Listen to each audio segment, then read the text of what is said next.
বিশ্বাস রাখো। তোমরা ইমানদারদের জন্যে, বিশ্বের শান্তিকামী ইমানদারদের জন্যে জঘন্যতম শত্রু হিসেবে হবে ইহুদিদেরকে আর মুশরিকদেরকে। মুশরিক মানে ভারতের যে বিজেপির উগ্র সাম্প্রদায়িক মৌলবাদী সন্ত্রাসী গোবর সেবনকারী ও গোমূত্র সেবনকারী এই সন্ত্রাসী দলকে বোঝানো হয়েছে। তারাই বিশ্ব অশান্তি সৃষ্টিকারী এই ইসরায়েল আর এই মুশরিক গোষ্ঠী। বাংলাদেশ একটি সাম্প্রদায়িক সম্প্রীতি দেশ।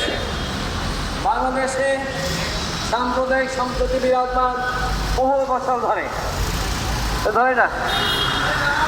এদেশে সমস্ত ধর্মের মানুষ অত্যন্ত সুখে শান্তিতে বসবাস করে।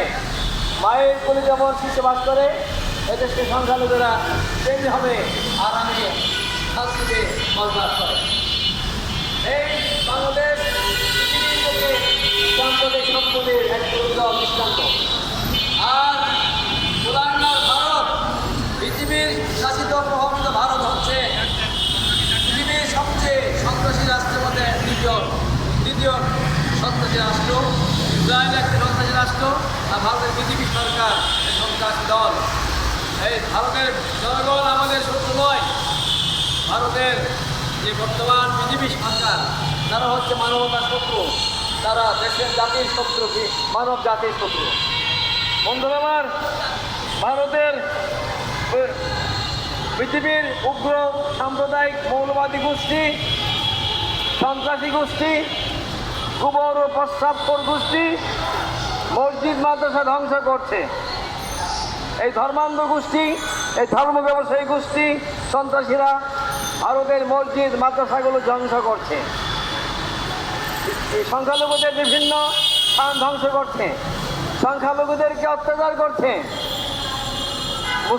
মুসলমান খ্রিস্টান বুদ্ধদেরকে হত্যা করছে, এমনকি লুটপাট করছে, লুণ্ঠন করছে, দেশ গৃহ ছাড়া করছে, ঘর ছাড়া করছে, দেশ ছাড়া করছে, এমনকি পুড়িয়ে মারছে।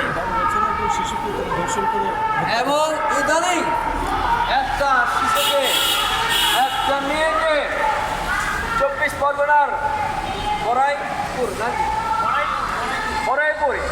বড়াইপুরে সেই সন্ত্রাসীরা, উগ্র মৌলবাদী ধর্মান্ধ হিন্দুত্ববাদী সন্ত্রাসীরা, বিজেপির অনুসারী সন্ত্রাসীরা ধর্ষণ করেছে কয়েকজন মিলে। তারপরে তাকে বস্তায় ভরে নদীতে পানিতে ডুবিয়ে মেরেছে। ভারতের যে একটা গুন্ডা মুখ্যমন্ত্রী, যাকে মানুষ বলে মুখ্যমন্ত্রী, যে বাংলাদেশে জন্মগ্রহণ করেছিল বরিশালে, বাংলাদেশ থেকে তার মা সহ সে পালিয়ে গেছে এবং সেখানে গিয়ে বাংলাদেশের বিরুদ্ধে সে বিষোদ্গার করছে। এমন নিমক হারাম সন্তান, বাংলা মায়ের সন্তান হয়ে, বরিশালের সন্তান হয়ে সে বাংলাদেশের বিরুদ্ধে সব সময় বিষোদ্গার করে যাচ্ছে। বাংলাদেশের অত্যাচার চালিয়ে যাচ্ছে, তাদের ঘর ছাড়ার চেষ্টা করছে। এর জন্য তাকে বলা হয় মূর্খমন্ত্রী, গুন্ডামন্ত্রী, পান্ডামন্ত্রী।